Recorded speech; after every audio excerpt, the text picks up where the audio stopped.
Born in Alberta, Canada in the late 1970s, a young Mark Twitchell dreamed of directing big-budget Hollywood blockbusters. It's only fitting that Mark was born around the same time as the first Star Wars movie was released, as the series became a lifelong passion of his. So much so that in 2007, he actually directed a feature-length fan fiction movie set in the Star Wars universe named Secrets of the Rebellion. The film depicts a series of events that occur just a few days prior to those of the original film, and also happens to include a cameo from Boba Fett actor Jeremy Bulloch. Secrets of the Rebellion was shot in full but remains in post-production and is unlikely to ever see the light of day. The same goes for another short film that Mark tried to make named House of Cards, a horror movie filmed entirely in an Edmonton garage he'd rented. Yet Mark's films are forever doomed to remain in the editing phase because, aside from filmmaking, Mark seemed to foster another passion. It was one that was not only considerably more sinister, but one that would result in him being sentenced to a minimum of 25 years in prison.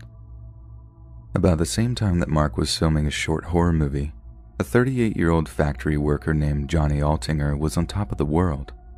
Having recently dipped his toe back into the dating pool, he was delighted to inform his colleagues that he'd actually managed to bag a date with a woman he'd met on Plenty of Fish. Given that Johnny believed he was well past his sell-by date, we can understand how excited he might be, and how eagerly he might agree to meet a woman he'd only just met online. Johnny's coworkers were happy for him and wished him luck with his budding romance, so much so that when he failed to show up for work one day, and they received an email from his account telling them that he and his date had eloped to Costa Rica, they were incredibly understanding. Sure, it'd take some extra work to cover his shifts, but love is love, and Johnny deserved happiness. Needless to say, Johnny's coworkers were heartbroken when they then received a resignation letter from him via email. They'd missed him, but it sounded like he'd been caught up in something of a whirlwind romance. It was impossible not to be happy for him. The only matter that remained was getting Johnny's forwarding address so his employers could mail his final paycheck to him. But bizarrely, Johnny didn't return their emails, and the likelihood of him being content to miss out on a hefty sum of money seemed extremely slim. Finally, after weeks of waiting and worrying, a handful of Johnny's friends broke into his apartment. They harbored a great deal of suspicion regarding their friend's little Costa Rican vacation and weren't prepared to just sit back and wait for the cops to do something. Yet the break-in only worried them even further when they found Johnny's travel luggage and passport still in his home. To them, it still wasn't entirely clear what was happening yet, but they knew it certainly couldn't be good. Johnny's friends went straight to the Edmonton Police Service with their foreboding collection of evidence, and it wasn't long before a homicide investigation was officially launched. By chance, one of the individuals interviewed in relation to Johnny's disappearance was none other than our wannabe Spielberg, Mark Twitchell. It appeared that Johnny had sold his car to Mark at some point in the previous weeks, and this might prove a rather fruitful lead.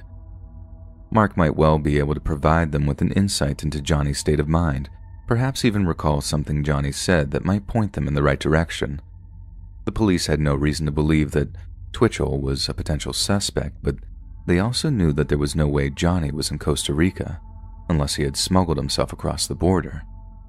So, when Mark mentioned that Johnny had expressed a desire to take a vacation, the police immediately became suspicious. The inclusion of such an obviously false assertion was enough for the police to arrest Mark Twitchell on Halloween of 2008 as a suspect in the murder of Johnny Altinger. As part of their investigation of Twitchell's involvement in the disappearance, police seized and analyzed all of his electronic devices. They hoped to find an incriminating text message, a sinister search history, anything to prove it was Mark who was guilty of the murder. The chances of finding anything were slim, and even then, proving its implications would be another task entirely. So, we can only imagine the pure shock of law enforcement officials when they found a document on Mark's computer that was simply titled Serial Killer Confessions. The opening passage of Serial Killer Confessions read as follows. This story is based on true events. The names and events were altered slightly to protect the guilty.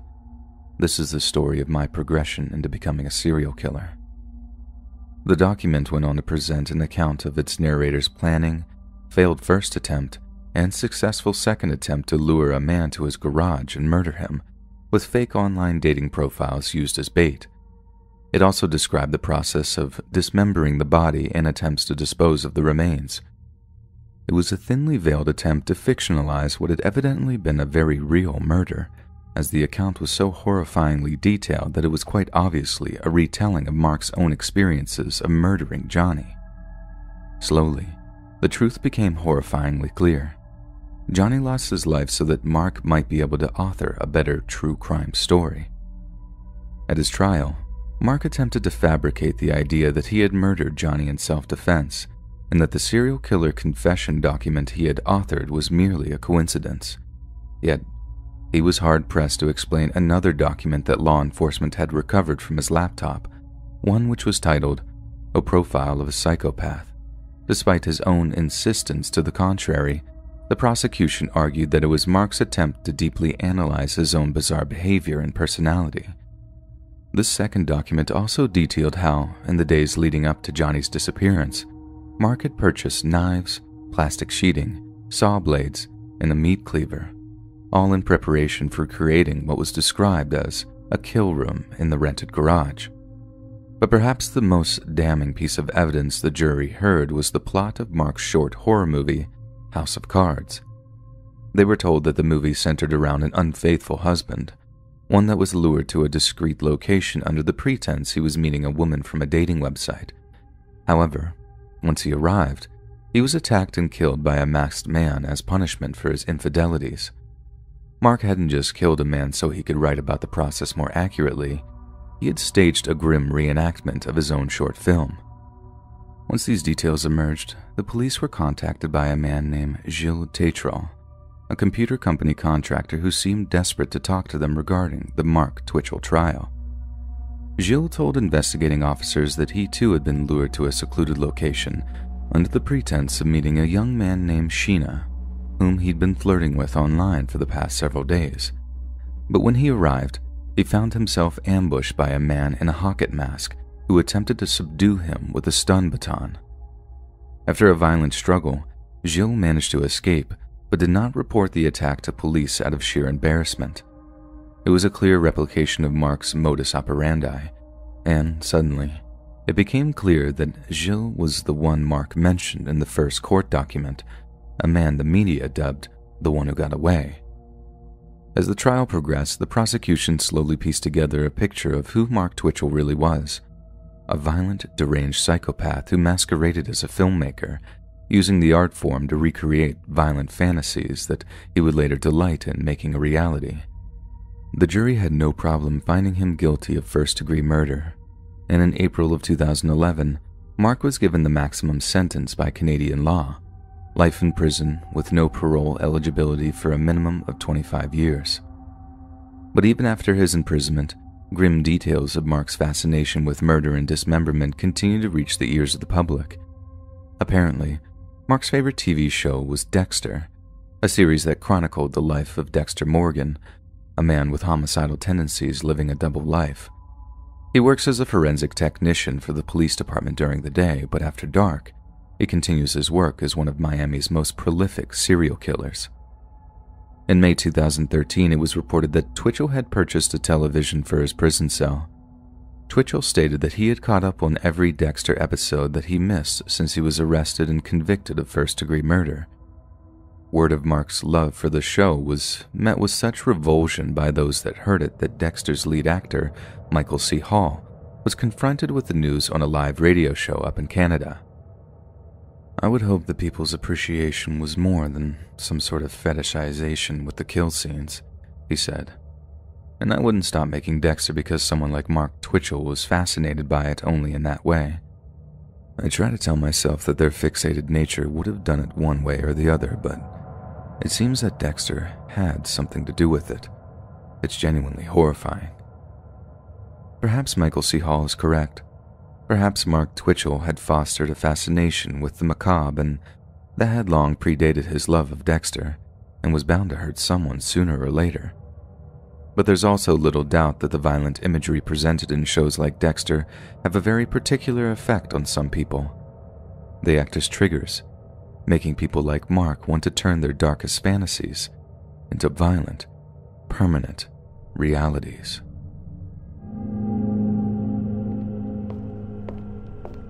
Because my parents had separated before I was born, I spent my time growing up between each of their houses.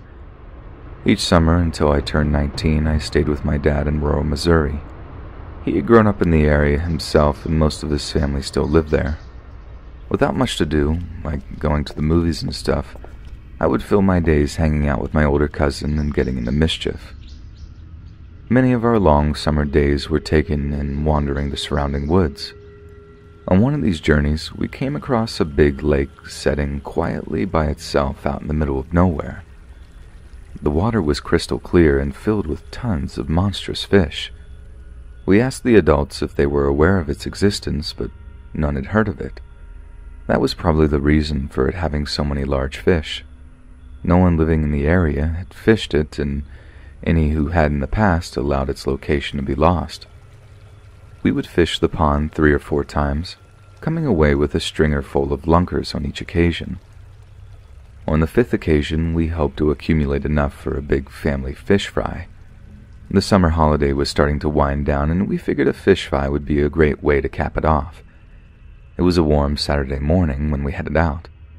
We started about an hour before sunup because the walk-in took over an hour. Besides, the fish stopped biting by the hottest part of the day, and we hoped to get back to my dad's house by early afternoon. The beautiful sight of the pond came into view around dawn. It didn't take long for us to get our first bites, and for the next 3 hours, the fish came quickly, one after another. Our limit was caught by 10:45, and I was rearing to get going. We had a 90-minute walk back with 2 5-gallon buckets packed to the top with fish, so I imagined another 30 could be added to that. To my displeasure, my cousin thought it would be refreshing to take a dip in the lake before we left. He tried to pressure me into joining him, but I didn't know how to swim at the time. I just wanted to get back, but he was older than me, so he was in charge. I plopped my tail onto a rock and waited while he did his thing. There was an old rope tied to a tree, probably from 100 years ago, and he wanted to swing from it. It looked unsafe to me. However, my concerns were laughed off, and he stripped down to his boxers, setting his clothes on the ground next to me. He climbed the tree a little way and grabbed the rope. Pushing off, he swung out just a short distance before the rope snapped right above him. He'd made it out far enough to hit the deep water, but probably not as far as he intended. When he hit the water, his body made a dull thud sound. It certainly didn't sound normal and likely hurt. I was planning on laughing at him and saying I told you so, but as the seconds passed, he never resurfaced. The situation was quickly becoming scary. I looked around to see if he came up somewhere farther away, perhaps floating unconscious because of the hard contact with the water, but still nothing. I began to panic and waded out as far as I dare, looking into the water for him. Unfortunately, the water became cloudy with every step I took and made it impossible to see. Soon it was clear to me that he had drowned. How, I had no idea. Perhaps if I could have swum back then, I may have been able to help him, but it was too late now. I was helpless to do anything more than pack up and head home. On the entire walk back, a small nugget of hope lingered in the back of my mind that he had tricked me and would pop up at some point. This didn't happen, however, and the dread I carried of telling my family grew with each step. I tried several times to find the words, but with each attempt, I would break down and choke on my tears. Ultimately, I could only manage, "Mark drowned." They got the point after that, and once I was able to pull myself together, I led my dad and uncle back out to the pond. Mark's body was still nowhere to be found. With no other options, we went into the sheriff's office to report the drowning. When I realized where we were headed, I started freaking out. In my young mind, I thought I was going to get in trouble or be blamed for my cousin's death. It took a few minutes, but they were able to convince me I wasn't in trouble. Even after they had, I couldn't help but feel guilty every time I looked at my uncle. Regardless of what he claimed, I couldn't believe he didn't blame me, even if it was just a small amount. I explained what had happened to the sheriff, and the search began the next morning. Just by chance, that was the day I was going back to my mom's. That Monday night, my mom sat me down to tell me that a team of divers had found Mark's body earlier that day. When they discovered him, one of his feet were hung up on a sunken log, so they assumed that was why he never resurfaced. I wish I could say this made me feel better, but it did not. It did, however, serve as a catalyst to learn how to swim. The guilt of not being able to help my cousin stayed with me for most of my life, and I never wanted to be in the position of not being able to help another person ever again. So in a twisted kind of way, his death had a positive impact on my life. However, if I had the choice, I'd still prefer that he be with us. Target was my favorite place to go shopping. I'm sad to say I don't think I can never go back there, though. Sometimes when you have such a bad experience, it will ruin the love you had for a place or a store altogether, and that's what happened to me. It all started when I graduated college. I was a psychology major and I struggled to find a job. I live in a mid-sized city and there just wasn't anything appealing to me. There weren't any jobs in my field that I could get. The only psychology job I could even find wanted 10 years of experience. So I had to take whatever job I could get. I ended up working at some funky call center, and I say funky because it really was a complete dumpster fire every single day. The managers had no idea what was going on. My coworkers were some of the weirdest people I'd ever seen. Most of them didn't have a college education either, which made me feel really bad about myself. I had some really low confidence during this time, and I felt like a failure. I still lived with my parents and had a massive amount of student debt, and I was working at a call center making minimum wage. I had also let myself go during the last few months of my senior year in college. I was really stressed out trying to pass. I just didn't have time to make salad or go for runs anymore. I was feeling really down there for a bit, and this is where James comes in. He was a really weird guy that worked at the call center too. He had a goofy-looking mustache and was a bit of a creep. I definitely saw him checking me out a few times, and I even saw him look at other girls too. A little pervy, but I couldn't expect anything less from a place like this that I worked at. Oddly enough, James was the only guy at this place that was ever nice to me. Everyone else was so miserable to be there. James had been hired a couple of weeks before I got the job there, so I guess it just didn't have enough time to make me and James completely miserable yet. There was one time when I went out for a smoke break. James joined me and started flirting with me. He definitely had his problems, but there was something about getting a little bit of attention that did kind of make me feel special. I was always a very introverted person, and I hadn't had a boyfriend in over 2 years. It felt nice to be noticed. It wasn't long before we exchanged numbers and started talking a little bit outside of work. There were a few weeks there that I kept trying to get him to shave his mustache. I told him he would look a lot better. It took about 3 weeks to finally get through to him, but when he did, I was surprised. He was actually a really handsome guy under that caterpillar, and that was when I made up my mind. If he made a move on me, I wasn't going to say no. He never made a move on me, though, and I was surprised because I was sending some pretty strong signals for him to do so. He just never did. Not even over text messages or anything. All he would ever do was flirt. It wasn't very long into that situation that I gave up on him. I figured he didn't like me. I mean, honestly, what else was I supposed to think? I downloaded Tinder like everyone else. I knew my situation was bad, and I secretly fantasized about hooking up with some rich guy. I didn't find a buff millionaire, but I did find a really nice guy eventually. We went on a few dates and started going out together regularly, and I really liked him. We're still together, by the way. But this is where things got weird with James. He started acting differently. He started doing more and more inappropriate things. I was friends with James on Facebook, and when I changed my status to in a relationship, he did one of those emoji reactions, and he put an angry face. I remember seeing it and rolling my eyes. Typical men, I thought. They don't want you until you have someone else.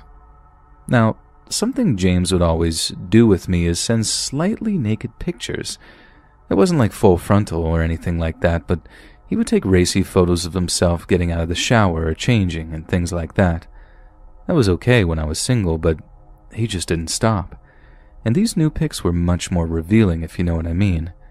And I kept telling him that I was in a relationship and he couldn't do this anymore. He just wouldn't listen. He always said that he forgot, and I knew he was doing it intentionally. Things also got really awkward at work. There were quite a few things that he would do that were just freaky. For example, pens started disappearing from my desk. I didn't think anything of it at first, just that I was being clumsy. But one day I happened to walk by James's desk and notice all of my pens. He also followed me outside every time I went on a smoke break. He always played it off like he wasn't doing anything, but it was so obvious to everyone. Well, it was around the 6-month mark of me working at that funky call center. I had my performance review and I got a raise. I got an extra $1 an hour, which I was pretty happy about. I had a few $100s in savings and decided to treat myself to my favorite store, Target. I remember making a self-congratulatory post on Facebook about it.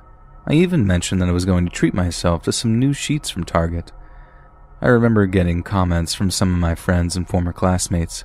They all congratulated me and I was really excited. Sure, I had a stupid job, but I was making the best of my situation. I remember getting to Target at about 6 or 7 on a Friday night. I went alone. I walked into the store and went over to the bedding aisle. I really wanted to pick out the best sheets for me. I am a little OCD about fabric and how things feel, so I was running my hands across the sheets to find the one that I liked the best. That was when something unexpected happened. I felt a kiss on my neck. I had been so wrapped up in feeling sheets that I didn't even notice who was behind me. I immediately thought it was my boyfriend. I mean, who else would randomly kiss me in public, right? Well, you guessed it. It was James. I turned around after he kissed me, and I was smiling. But my giddiness turned to disgust when I saw that it was him. My stomach dropped, and I wanted to scream, but I just couldn't bring myself to do anything. More of me was in shock than anything else. I know I must have looked so repulsed, but that didn't stop him from pinning me up against the aisle rack and continuing to kiss me. He shoved his entire tongue down my throat. It was honestly disgusting. This probably went on for about 3 or 4 seconds before I finally snapped out of it. I pulled my head away and slapped him across the face as hard as I could. I told him that I never wanted to see him again. I fell down onto my back and I just sat there telling him to please leave me alone. He stood there, though, looking down at me, smiling. James was a really freaky guy. He started getting on top of me and kissing me again, and that was when I finally screamed at the top of my lungs. Someone who must have been in an aisle over or two overheard and came running. It was a man who looked like he was in his 30s. He ripped James off of me and threw him against the wall. After that, James took off. The man was really nice to me. He helped me up and made sure I was okay. He asked if I wanted to call the police, and I was so shocked I just told him no in the moment. And that wouldn't be the last time that I saw James. We still work at the same call center, and my God, it's pretty awkward. I know he still creeps on my Facebook, and he looks at me all the time. I'm honestly not sure what to do about it. I haven't even told my boyfriend about what happened, and honestly, I'm kind of afraid to. But I seriously might have to, one of these days.